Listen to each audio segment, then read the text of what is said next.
अस्सलाम वालेकुम students, I am ज़ैन तबस्सुम और आप लोग देख रहे हैं ज़ैन अकेडमी चैनल। तो आज की इस वीडियो में हम ट्रेंड्स देखेंगे थर्ड पीरियड के किस चीज़ का, आयनाइजेशन एनर्जी का। अब सबसे पहले हम आयनाइजेशन एनर्जी, लेकिन फ़र्स्ट आयनाइजेशन एनर्जी की जो ट्रेंड्स है वो हम देखेंगे। तो सबसे पहले हम आयनाइजेशन एनर्जी देखेंगे कि ये किस चीज़ को कहते हैं। इसके अलावा इसकी जो फैक्टर है ये किस चीज़ के ऊपर डिपेंड करता है, कौन से अवामिल है जो इसको असरअंदाज कर सकता है, इस चीज़ के ऊपर भी बात होगी। इसके अलावा हमारे पास जो ट्रेंड जा रहा है, जिस तरह यहाँ पे आप लोग देख रहे हैं, ये रेगुलर पैटर्न के साथ आयनाइजेशन एनर्जी इंक्रीज़ हो रहा है। लेकिन यहाँ पे एक दो कन्फ्यूजन है कि मैग्नीशियम का आयनाइजेशन एनर्जी एल्यूमिनियम से ज़्यादा है। हालांकि ये एक स्टेप आगे है, लेकिन फिर भी इसकी आयनाइजेशन एनर्जी यानी एल्यूमिनियम की आयनाइजेशन एनर्जी कम है किस चीज़ से, मैग्नीशियम से। इसके अलावा यहाँ पे फास्फोरस और सल्फ़र के केस में अगर आप लोग देख लें, फास्फोरस की 1012 किलो जूल है और यहाँ पे जो सल्फ़र है इसकी 1000 किलो जूल है। तो यहाँ पे ये डिफरेंस क्यों आ रहा है, यहाँ पे ये क्यों ज़्यादा है फास्फोरस की और मैग्नीशियम की एल्यूमिनियम से और सल्फ़र से, ये कन्फ्यूजन भी आज की इस वीडियो में हम दूर करेंगे। तो जाते हैं, सबसे पहले हम आयनाइजेशन एनर्जी जो है इसको डिफ़ाइन करने से पहले मैं आप लोगों को अपने अल्फाज में बताता हूँ। मान लो हमारे पास एक एटम है ए। क्या है? एक एटम है ए। इसका जो वैलेंस शेल है उसमें जो इलेक्ट्रॉन पड़ा हुआ है उसको हम निकालना चाहते हैं। अब इलेक्ट्रॉन के ऊपर न्यूक्लियस का पकड़ होता है। अगर हम डायग्राम ड्रा कर ले, स्ट्रक्चर ड्रा कर ले, मान लो ये हमारे पास एक एटम है, ये उसका न्यूक्लियस है, ये उसका फर्स्ट शेल है, उसमें 2 इलेक्ट्रॉन है। मान लो ये जनरली हम एक एटम रिप्रेजेंट करते हैं। ये उसका वैलेंस शेल है, इसमें 1 इलेक्ट्रॉन है, 2 इलेक्ट्रॉन है, 3 इलेक्ट्रॉन है। लेकिन इस इलेक्ट्रॉन को हम रिमूव या निकालना चाहते हैं इस एटम से। तो यहाँ पे इस इलेक्ट्रॉन को निकालने के लिए हम एनर्जी देंगे। यहाँ पे एनर्जी क्यों देंगे? क्योंकि इसके ऊपर न्यूक्लियस का पकड़ होता है। ये न्यूक्लियस ने टाइटली पकड़ा हुआ है, तो इस पकड़ने को ख़त्म करने के लिए हम क्या करेंगे, फ़ोर्स इसके ऊपर लगाएंगे। फ़ोर्स के बगैर हम इसको नहीं निकलवा सकते। तो जब फोर्स लगाएंगे मींस की एनर्जी देंगे, तब ये हम इसको निकलवा सकते हैं। अब यहाँ पे जो एनर्जी लगेगी वो मिनिमम एनर्जी जो इसके लिए दरकार होती हैं, इसको निकालने के लिए दरकार होती हैं। मान लो यहाँ पे 10 जूल पे, 10 किलो जूल पे ये निकल सकता है, 9 जूल पे नहीं, सॉरी किलो जूल पर। अब ये 10 किलो जूल जो है ये इसकी मिनिमम एनर्जी है इस एटम की, कि 10 किलो जूल पर हम इससे इलेक्ट्रॉन जो है निकलवा सकते हैं। तो यहाँ पे इसके ऊपर आएगा चार्ज, पॉजिटिव चार्ज आएगा। क्यों? क्योंकि इससे एक इलेक्ट्रॉन कम हुआ और साथ साथ यहाँ पे इससे इलेक्ट्रॉन बाहर आ जाएगा। तो यहाँ पे जो मिनिमम एनर्जी लगेगी, इस एनर्जी को हम आयनाइजेशन एनर्जी कहते हैं। इसके अलावा इसके लिए एक दूसरा वर्ड्स भी यूज़ किया जाता है, आयनाइजेशन पोटेंशियल। दोनों ही एक ही चीज़ है, आयनाइजेशन एनर्जी या आयनाइजेशन पोटेंशियल। लेकिन यहाँ पे एक पॉइंट क्लियर करना चाहता हूँ कि ये एटम जो है ये गैस स्टेट में होगा, सॉलिड या लिक्विड स्टेट में नहीं होगा। जब हम इससे इलेक्ट्रॉन निकलवाएंगे और एनर्जी देंगे तब ये गैस स्टेट में होगा, तब हम क्या करेंगे, मर्जर करेंगे। अब आप लोगों के माइंड में क्वेश्चन आएगा कि सॉलिड के स्टेट में क्यों नहीं और लिक्विड के स्टेट में क्यों नहीं। मान लो हमारे पास ये क्या है, एक सॉलिड स्टेट में एक मैटर पड़ा हुआ है और इसमें ढेर सारे एटम है। मान लो हम इससे क्या करते हैं, इलेक्ट्रॉन, एक एटम से इलेक्ट्रॉन निकलवाना चाहते हैं।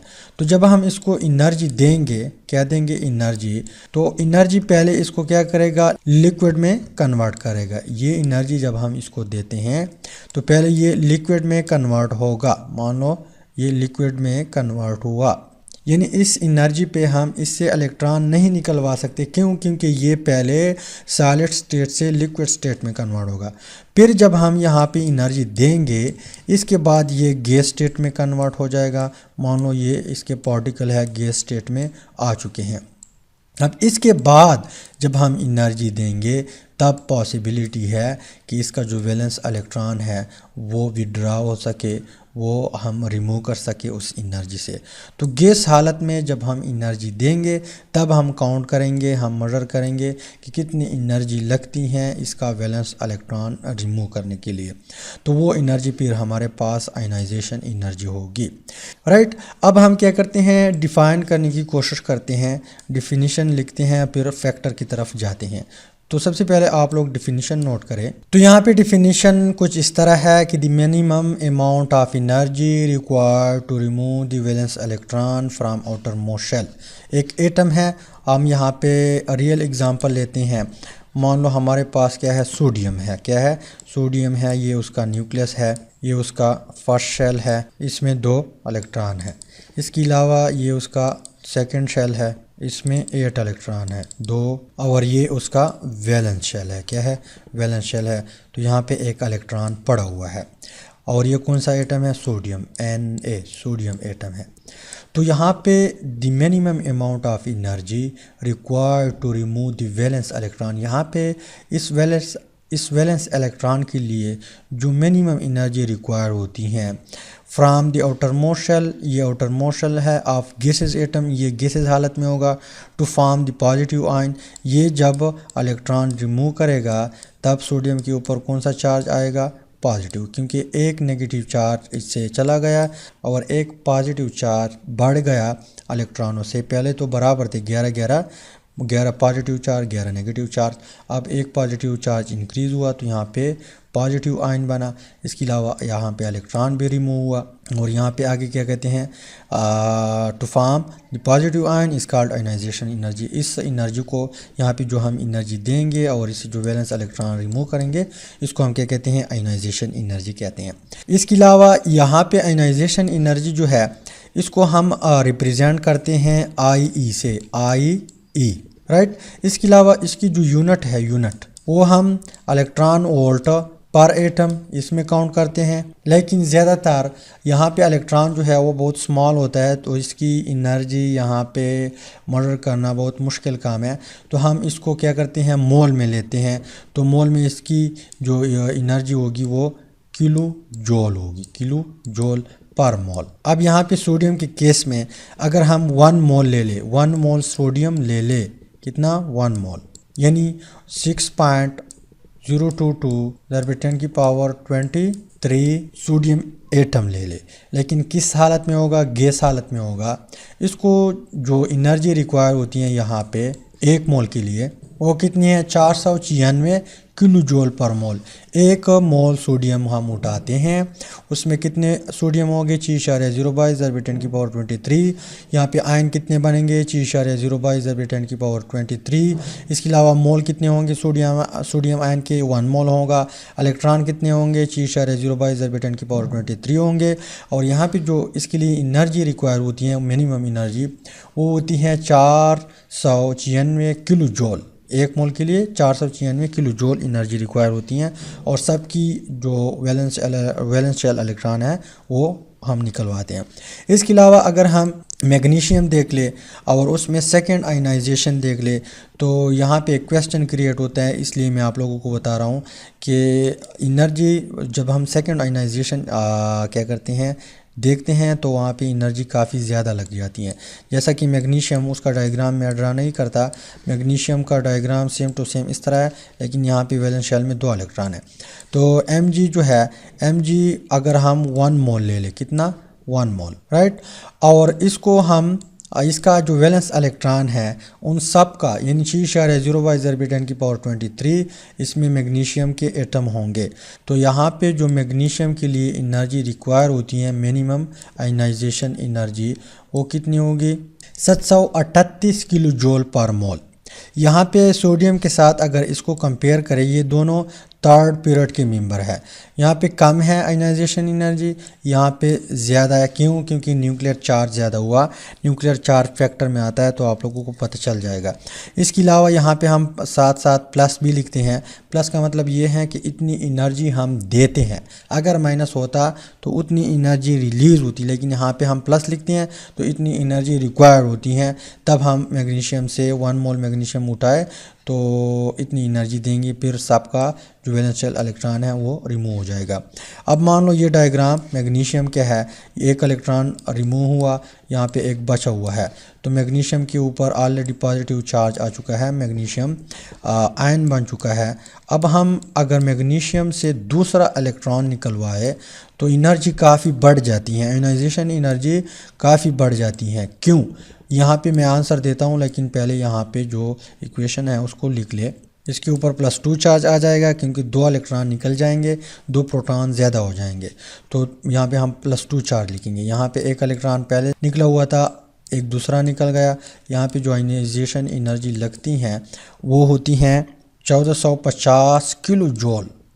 अब यहाँ पे क्वेश्चन एराइज होता है कि फर्स्ट इलेक्ट्रॉन जब हम मैग्नीशियम से रिमूव करते थे, निकलवाते थे, तो इतनी एनर्जी लगती थी, लेकिन यहाँ पे जब हम सेकंड इलेक्ट्रॉन निकलवाएंगे तो इतनी एनर्जी क्यों बढ़ गई?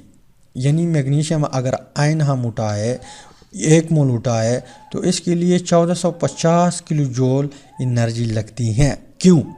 क्योंकि यहाँ पे पहले 12 प्रोटॉन, यहाँ पे 12 प्रोटॉन के ऊपर जो पॉजिटिव चार्ज था 12 इलेक्ट्रॉन के ऊपर फोर्स लगा रहा था, 12 इलेक्ट्रॉन के ऊपर। एक इलेक्ट्रॉन जब गया तो प्रोटॉन वही 12 थे, प्रोटॉन वही 12 थे, लेकिन इलेक्ट्रॉन कम हुआ, 11 इलेक्ट्रॉन बचे थे मैग्नीशियम आयन के केस में। अगर हम देख ले तो जाहिर सी बात है कि यहाँ पे न्यूक्लियर चार्ज जो है काफ़ी बढ़ जाता है। यानी जो पहले 12 प्रोटॉन का 12 इलेक्ट्रॉन के ऊपर फोर्स लग रहा था, इस टाइम 12 प्रोटॉन का फोर्स यहाँ पे 11 इलेक्ट्रॉन के ऊपर लग रहा है। इसी वजह से ये न्यूक्लियस ने काफ़ी टाइटली बांधा हुआ है, न्यूक्लियस ने काफ़ी टाइटली से पकड़ा हुआ है। इसी वजह से जब हम इसको निकलवाएंगे तो यहाँ पे काफ़ी ज़्यादा एनर्जी लगती है, तो यहाँ पे सेकंड आयनाइजेशन एनर्जी है। इसके अलावा थर्ड आयनाइजेशन एनर्जी भी हो सकती है, लेकिन आयनाइजेशन एनर्जी हमारा मेन टॉपिक नहीं है, हम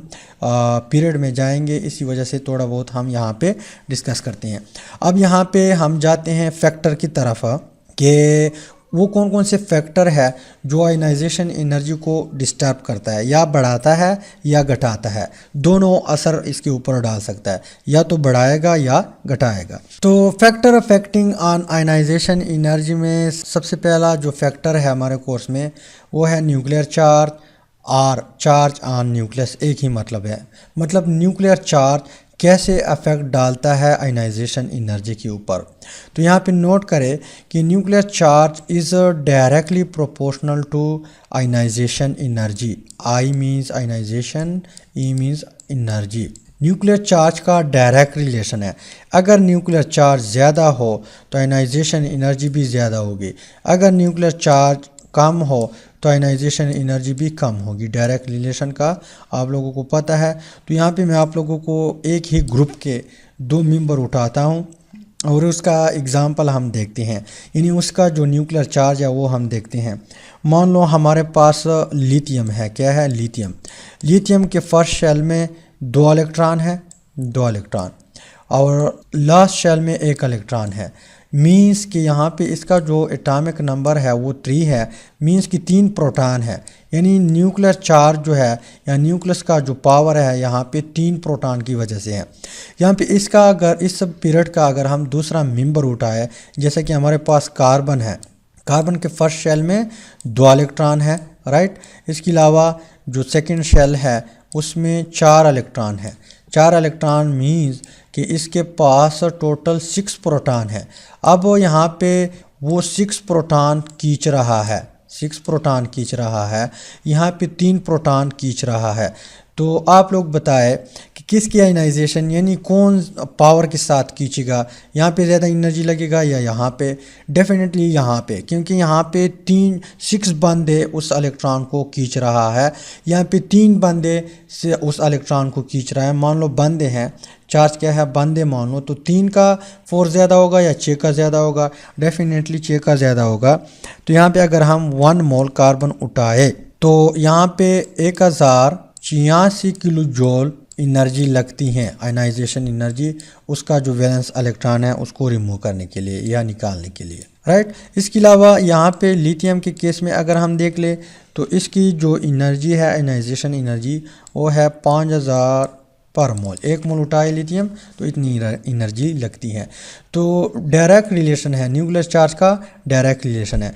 अब अगर हम अपने ग्रुप की तरफ जाए, जो थर्ड पीरियड है, तो तीसरा पीरियड, उसकी तरफ जाए, तो यहाँ पे आप लोग देख ले, सोडियम जो है इसके पास 11 प्रोटॉन है, मैग्नीशियम के पास 12 प्रोटॉन है, तो इसकी आयनाइजेशन एनर्जी बढ़ गई। यहाँ पे एल्यूमिनियम के पास 13 प्रोटॉन है लेकिन इससे कम हो गई। फिर यहाँ पे ज़्यादा, यानी एक ख़ास रेगुलर के साथ जो आयनाइजेशन एनर्जी है इंक्रीज़ होती जा रही है। क्योंकि यहाँ पे न्यूक्लियर चार्ज इंक्रीज़ हो रहा है। इन दो में फ़र्क है, इन दो में और इन दो में, वो मैं लास्ट में आप लोगों को बताता हूँ। तो जैसे जैसे हम पीरियड में फ्राम लेफ़्ट टू राइट जाते हैं, न्यूक्लियर चार्ज बढ़ता है, इस वजह से यहाँ पे इन सब की आयनाइजेशन एक दूसरे से बढ़ जाती हैं। तो इसके बाद हम दूसरा जो फैक्टर है उसकी तरफ जाते हैं। दूसरे फैक्टर से पहले आप लोगों को मैं एक क्वेश्चन देता हूँ। क्वेश्चन है, मान लो हमारे पास एक एटम है जिसका सिंबल है बी, बोरान है, इसका एटॉमिक नंबर 5 है। इसके अलावा दूसरा हमारे पास जो एटम है वो है ऑक्सीजन, इसका एटॉमिक नंबर 8 है। और तीसरा ऑक्सीजन तीसरा जो हमारे पास एटम है वो है फ्लोरीन।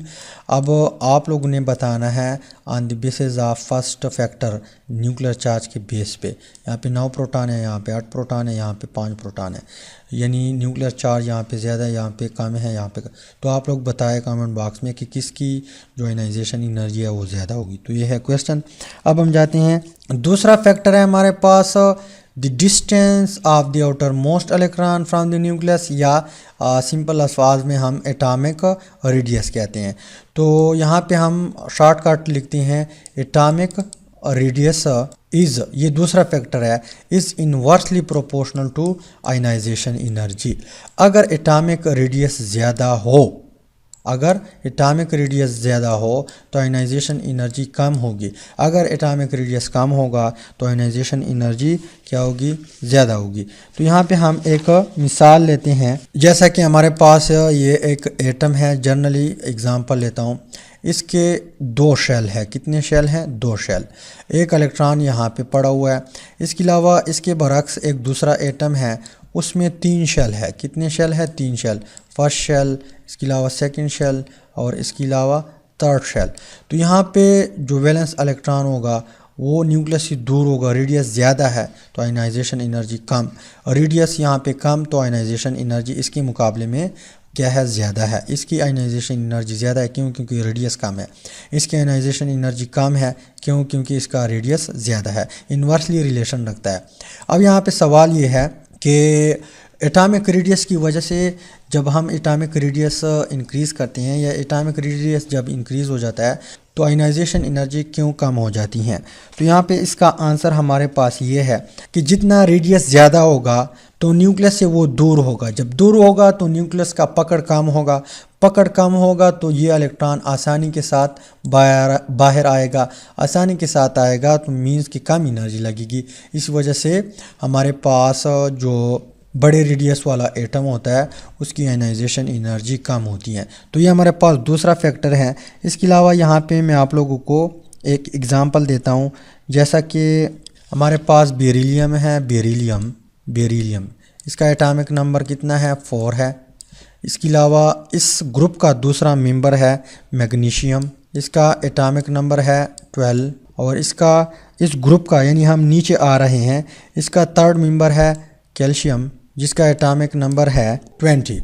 अब एटॉमिक नंबर वैसे मैंने बता दिया, लेकिन ये एक ग्रुप के मेंबर है। नीचे हम जब जा रहे हैं तो ये एक ग्रुप के मेंबर है। तो आप लोगों ने बताना है कि इनमें से किसका आयोनाइजेशन एनर्जी कम होगी, ज़्यादा नहीं कम होगी। तो एटॉमिक रेडियस के बेस पे आप लोगों ने यहाँ पे आंसर देना है।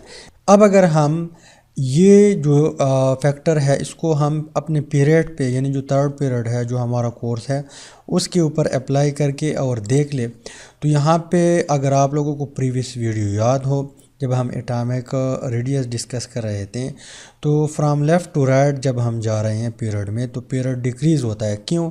क्योंकि न्यूक्लियर चार्ज इंक्रीज़ होता है। न्यूक्लियर चार्ज इंक्रीज़ होता है तो पकड़ ज़्यादा हो जाता है, पकड़ ज़्यादा हो जाता है तो एटॉमिक रेडियस डिक्रीज़ हो जाता है। अब अगर एटॉमिक रेडियस डिक्रीज़ होता है तो ये इन्वर्सली रिलेशन रखता है। Atomic radius decrease, ionisation energy increase होगी। इसी वजह से यहाँ पे रेगुलर पैटर्न के साथ आयनाइजेशन एनर्जी इंक्रीज़ होती हैं। लेकिन यहाँ पे एक्सेप्शनल केस है मैग्नीशियम एल्यूमिनियम के केस में, और फास्फोरस और सल्फ़र के केस में। ये हम लास्ट वन फैक्टर जब हम डिस्कस करेंगे तो तब आप लोगों को इसके बारे में समझ आ जाएगा। अब हम जाते हैं जो हमारे पास थर्ड वन फैक्टर है उसकी तरफ। नेक्स्ट फैक्टर है screening effect of inner electrons. यहाँ पे स्क्रीनिंग इफेक्ट क्या है, सबसे पहले हम इसके ऊपर बात करते हैं। तो the decrease in attraction between nucleus and valence electron due to the presence of inner shell electron is called screening और शील्डिंग इफेक्ट। दोनों नाम देते हैं, स्क्रीनिंग या शील्डिंग इफेक्ट। यानी एक एटम है, एक एटम मान लो ये हमारे पास एक एटम है, ये उसका क्या है, न्यूक्लियस है। अब इसके कई शेल है, क्या है, कई शेल है। First one shell, second shell, third shell और यहाँ पे फोर्थ वन शेल। अब लास्ट शेल में जो इलेक्ट्रॉन है इसके ऊपर न्यूक्लियस का पकड़ होता है, लेकिन जो इनर शेल इलेक्ट्रॉन होते हैं यहाँ पे इस शेल में, इसके अलावा इस शेल में और इस शेल में, ये इस इफ़ेक्ट को क्या करता है, थोड़ा बहुत कम करता है। इसके सामने डाल बन जाती हैं, क्योंकि इलेक्ट्रॉन जो है एज ए वेव बिहेव करता है। यहाँ पे एक पर्दा आ जाता है। स्क्रीन किस चीज़ को कहते हैं, पर्दे को। तो यहाँ पे जो न्यूक्लियस का पकड़ है ये थोड़ा कम करता है, और जब दूर हो तो बहुत ज़्यादा कम करता है इनर शेल इलेक्ट्रॉन किस चीज़ को, न्यूक्लियस का पकड़ को। तो इस कम करने को हम क्या कहते हैं, स्क्रीनिंग इफेक्ट कहते हैं या शील्डिंग इफेक्ट कहते हैं। अब यहाँ पे पीरियड वाइज हम अपनी पीरियड में जब जाते हैं तो स्क्रीनिंग इफेक्ट का कोई असर नहीं होता। क्यों? क्योंकि पीरियड में जब हम जाते हैं तो यहाँ पे शेल वही होता है जैसा कि यहाँ हमारे पास सोडियम है। सोडियम के केस में अगर हम देख ले तो ये उसका फर्स्ट शेल, इसका सेकंड शेल और इसका थर्ड शेल। यहाँ पे इस शेल में दो इलेक्ट्रॉन होते हैं फर्स्ट शेल में, सोडियम के केस में। यहाँ पे 8 इलेक्ट्रॉन होते हैं और यहाँ पे 1 इलेक्ट्रॉन हो जाता है। वैलेंस शेल में 1 इलेक्ट्रॉन होता है। इसी तरह मैग्नीशियम में यहाँ पे जो इनर इलेक्ट्रॉन है वही 10 है और यहाँ पे 1 ज़्यादा हो जाता है। इसके अलावा नेक्स्ट हमारे पास जो एल्युमिनियम है उसके यहाँ पे इनर इलेक्ट्रॉन 1 जैसे हैं, जिस तरह सोडियम में है, मैग्नीशियम में है। यहाँ पे लास्ट शेल में 1 इलेक्ट्रॉन बढ़ जाता है। इसी तरह फिर सिलिकॉन का, फास्फोरस का, सल्फ़र का, सब का इनर इलेक्ट्रॉन 1 जैसा होता है। इसी वजह से ये जो शील्डिंग इफ़ेक्ट है या जो स्क्रीनिंग इफ़ेक्ट है, ये इफ़ेक्ट यहाँ पे हमारे पीरियड के ऊपर कोई असर नहीं डालता। लेकिन अगर हम डाउन द ग्रुप जाते हैं तो न्यू शेल ऐड हो जाता है। मान लो फर्स्ट शेल है, फर्स्ट मेंबर है तो फर्स्ट ग्रुप का है, पीरियड का, तो एक शेल इसमें होता है। दूसरे पीरियड का मेंबर है तो यहाँ पे 2 शेल, तीसरे का 3 शेल, चौथे का 4 शेल। यहाँ पे जैसे हम डाउन द ग्रुप जाते हैं एक न्यू शेल ऐड हो जाता है। न्यू शेल ऐड हो जाते हैं तो उस शेल में डेफिनेटली इलेक्ट्रॉन भी होंगे। इलेक्ट्रॉन होंगे तो स्क्रीनिंग इफेक्ट इंक्रीज़ हो जाता है। स्क्रीनिंग इफेक्ट इंक्रीज़ हो जाता है तो यहाँ पे न्यूक्लियस का पकड़ कम हो जाता है। वैलेंस शेल के ऊपर न्यूक्लियस का पकड़ कम हो जाता है तो आसानी के साथ ये इलेक्ट्रॉन हम निकलवा सकते हैं, मतलब आयनाइजेशन एनर्जी कम होगी। लेकिन पीरियड में जब हम जाते हैं तो स्क्रीनिंग इफेक्ट का कोई असर नहीं होता। इसी वजह से हम यहाँ पे डिस्कस करते हैं, लेकिन हमारा जो पीरियड है, थर्ड वन पीरियड हमारे कोर्स में जो है उसके ऊपर ये असर नहीं डालता। और फोर्थ वन जो हमारे पास फैक्टर है वो बहुत इम्पॉर्टेंट भी है और असर भी डालता है, जैसा कि यहाँ पे आप लोगों को देख रहा है। मैग्नीशियम से एल्यूमिनियम बाद में आता है। अगर हम जो न्यूक्लियर चार्ज है उस बेस के ऊपर देख ले, या जो एटॉमिक रेडियस है उस बेस के ऊपर देख ले, तो होना तो ये था कि इसकी ज़्यादा हो, लेकिन इससे मैग्नीशियम की ज़्यादा है। तो ये सारा कारोबार ये किस वजह से होता है, जो फोर्थ वन हमारे पास फैक्टर है। और वो फैक्टर कौन सा है, इलेक्ट्रॉनिक कॉन्फ़िगरेशन। तो यहाँ पे आप लोग पहले हेडिंग लगाए इलेक्ट्रॉनिक कॉन्फ़िगरेशन। इलेक्ट्रॉनिक कॉन्फ़िगरेशन आप लोगों को आता होगा, हमने फर्स्ट ईयर में ऑलरेडी इसके ऊपर डिटेल से बात की है। तो यहाँ पे ऑर्डर पहले आप लोग चेक कर ले। अगर कम्प्लीटली फिलेड ऑर्बिटल हो, P हो, D हो, F हो या S हो, तो वो मोर स्टेबल होता है। और मोर स्टेबल से इलेक्ट्रॉन निकलवाना मोर टफ होता है, आसानी के साथ उससे नहीं निकलता, क्योंकि उसमें हैंडसम स्टेबिलिटी आ चुकी होती हैं और वो नहीं चाहता कि वो स्टेबिलिटी उसकी डिस्टर्ब हो जाए। तो अगर कम्प्लीटली फील्ड इलेक्ट्रॉनिक कॉन्फ़िगरेशन हो तो वो मोर स्टेबल होता है। मोर स्टेबल होता है तो इससे इलेक्ट्रॉन निकलवाना टफ़, अगर टफ़ हो तो इसकी आयनाइजेशन एनर्जी ज़्यादा होगी। यहाँ पे कम्प्लीटली फील्ड मोर स्टेबल है देन हाफ फील्ड। अब हाफ फील्ड कॉन्फ़िगरेशन अगर आ चुकी हो तो उससे इलेक्ट्रॉन जो है निकलवाना मोर टफ़ होता है। कम्प्लीटली फील्ड से तो मोर टफ़ नहीं होता, लेकिन पार्शली फील्ड से मोर टफ़ होता है, क्योंकि यहाँ पर भी बहुत खूबसूरत किस्म की कॉन्फ़िगरेशन या स्टेबिलिटी आ चुकी होती हैं। इलेक्ट्रॉन बहुत खुश होते हैं, वो स्टेबिलिटी ख़राब नहीं करना चाहता, एटम स्टेबिलिटी ख़राब नहीं करना चाहता। इस वजह से यहाँ पे हाफ फील्ड इलेक्ट्रॉनिक कॉन्फ़िगरेशन से जब आप इलेक्ट्रॉन निकलवाएंगे तो आपको मोर एनर्जी लगेगी मींस के आयनाइजेशन एनर्जी ज़्यादा होगी। तो यही कहानी है कि यहाँ पे गड़बड़ आ चुकी है। मैग्नीशियम की आयनाइजेशन एनर्जी काफ़ी ज़्यादा है किस चीज़ से, एल्यूमिनियम से। तो यहाँ पे अगर हम इलेक्ट्रॉनिक कॉन्फ़िगरेशन देख ले किस चीज़ का, मैग्नीशियम, और यहाँ पे जो हमारे पास एल्यूमिनियम है उसका देख लेते हैं। तो मैग्नीशियम का एटॉमिक नंबर कितना है, 12। मैग्नीशियम का एटॉमिक नंबर कितना है, 12। अब इलेक्ट्रॉनिक कॉन्फ़िगरेशन हम स्टार्ट करते हैं। तो यहाँ पे एक मिनट मैं कलर चेंज करता हूँ। 1s2 2s2 2p6 3s, sorry यहाँ पे 12 है, आई एम रियली सॉरी। अब इस को अब आप लोग देख लें, यहाँ पे कम्प्लीटली फील्ड कॉन्फ़िगरेशन है। क्या है, completely field electronic configuration. S जो है कम्प्लीटली फील्ड है। अब अगर कम्प्लीटली फील्ड हो तो यहाँ पे इससे जो इलेक्ट्रॉन निकलवाना बहुत मुश्किल काम है। इसके अलावा एक और भी फैक्टर है, वो हमारे कोर्स में इंक्लूड नहीं है। वो फैक्टर ये कहता है कि अगर एस में इलेक्ट्रॉन हो तो एस बहुत करीब होता है न्यूक्लियस के, तो इससे जो इलेक्ट्रॉन निकलवाना है वो बहुत मुश्किल से निकलता है। इसी वजह से यहाँ पे आयनाइजेशन एनर्जी ज़्यादा होगी। किस चीज़ से इसकी ज़्यादा होती हैं, पी से। अगर पी से आप निकलवाते हैं तो उसकी ज़्यादा है, यानी मुश्किल से आप निकालेंगे डी से, और डी से मुश्किल से निकालेंगे एफ से, राइट। तो ये भी एक फैक्टर है, लेकिन हमारे कोर्स में इंक्लूड नहीं है। अब ये एस में भी है, ये 2 इलेक्ट्रॉन, यानी एक इलेक्ट्रॉन जब आप मैग्नीशियम से निकालेंगे, एक तो एस में है, एस न्यूक्लियस के करीब होता है, इसी वजह से न्यूक्लियस का पकड़ बहुत ज़्यादा होता है। न्यूक्लियस का पकड़ होता है तो इसका निकालना बहुत टफ होता है, इसी वजह से इसका आयनाइजेशन एनर्जी ज़्यादा होती है। इसके अलावा यहाँ पे दूसरा जो मेन फैक्टर है, यहाँ पे कम्प्लीटली फील्ड इलेक्ट्रॉनिक कॉन्फ़िगरेशन आ चुका है। एस जो है कम्प्लीटली फील्ड है, इसी वजह से यहाँ पे इससे इलेक्ट्रॉन निकलवाना मोर डिफ़िकल्ट है। इसी वजह से आप लोग देख लें मैग्नीशियम की जो आयनाइजेशन एनर्जी है वो एल्यूमिनियम से ज़्यादा है। अगर हम यहाँ पे देख ले एल्यूमिनियम का इलेक्ट्रॉनिक कॉन्फ़िगरेशन देख रहे तो एल्यूमिनियम का 13 है। मैं एल्यूमिनियम का जो एटॉमिक नंबर है वो कितना है, 13। मैग्नीशियम का 12 है और इसका 13 है।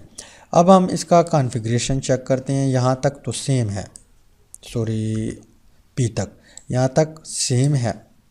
आगे जब हम चेक करेंगे तो 3s में 2 इलेक्ट्रॉन आ चुके हैं और 3p में 1 इलेक्ट्रॉन आ चुका है। अब पी में मैक्सिमम 6 आते हैं और ये हाफ फील्ड भी नहीं है, कम्प्लीटली फील्ड भी नहीं है, पार्शली फील्ड है। इस तरह कॉन्फ़िगरेशन को हम पार्शली फील्ड कहते हैं। इसी वजह से ये कॉन्फ़िगरेशन अनस्टेबल है तो यहाँ पे ज़्यादा एनर्जी नहीं लगती।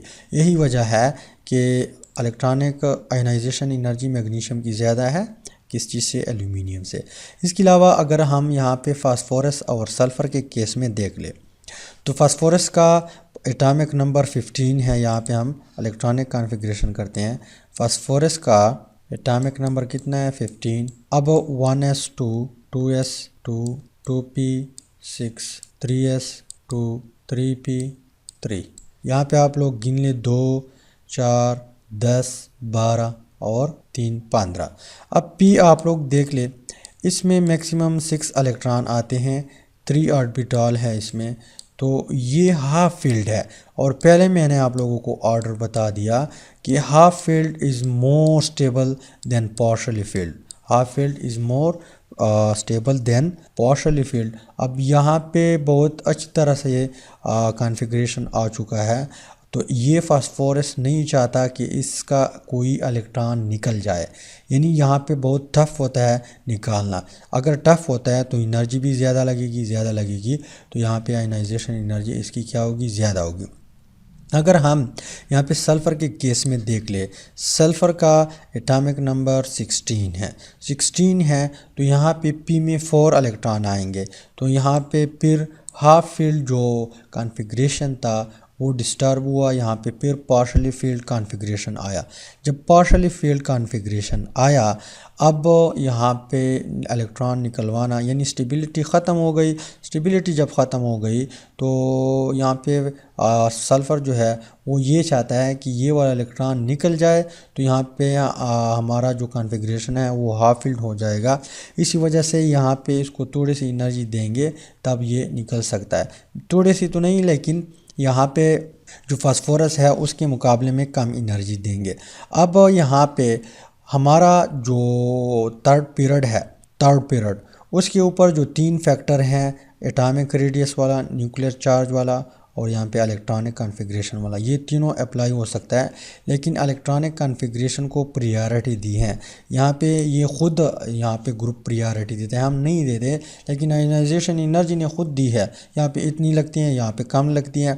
तो कहने का मतलब ये है कि पहले आप लोगों ने इलेक्ट्रॉनिक कॉन्फ़िगरेशन देखना है, चाहे यहाँ पे न्यूक्लियर चार्ज बड़ा क्यों ना हो, इसके अलावा ये एटॉमिक रेडियस कम क्यों ना हो, फिर भी यहाँ पे इलेक्ट्रॉनिक कॉन्फ़िगरेशन को देखना है।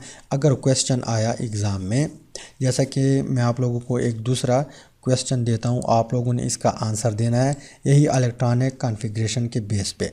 दूसरा क्वेश्चन कहाँ से देता हूँ, दूसरा क्वेश्चन देता हूँ सेकंड पीरियड से, वहाँ पर भी यही कहानी है, लेकिन आप लोगों ने मुझे आंसर देना है। एक एटम है हमारे पास सेकंड पीरियड में, नाइट्रोजन जो है सेकंड पीरियड में आता है, इसका एटॉमिक नंबर कितना है, 14।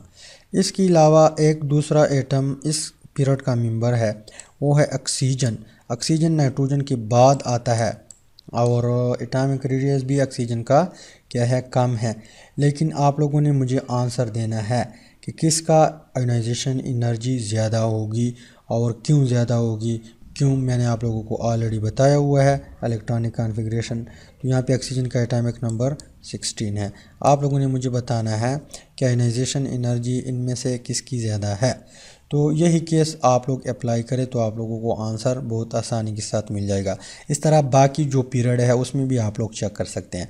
इसके अलावा अगर हम नियान का देख लें, अर्गान का बहुत ज़्यादा है। बहुत ज़्यादा क्यों है, क्योंकि जब हम इलेक्ट्रॉनिक कॉन्फ़िगरेशन करते हैं अर्गान का, तो यहाँ पे कम्प्लीटली फील्ड इलेक्ट्रॉनिक कॉन्फ़िगरेशन आता है। किस तरह, जैसे ये अर्गान का हमारे पास एटॉमिक नंबर 18 है, तो 1s2 2s2 2p6 3s2 3p6, यहाँ तक 10 12 और 6 18। अब p जब हम देख लेते हैं तो यहाँ पे कम्प्लीटली फील्ड है, ये क्या है, कम्प्लीटली फिल्ड है। इसी वजह से यहाँ पे बहुत ज़्यादा एनर्जी लगती है, बहुत टफ़ होता है यहाँ से इलेक्ट्रॉन निकलवाना। तो आयोनाइजेशन एनर्जी भी इसकी क्या है, बहुत ज़्यादा है पूरे पीरियड में। तो यहाँ पे हम अपने लेक्चर को क्लोज़ करते हैं। उम्मीद करता हूँ आप लोगों को कुछ ना कुछ आइडिया मिला होगा। इंशाल्लाह मिलते हैं नेक्स्ट वीडियो में। अल्लाह हाफ़िज़।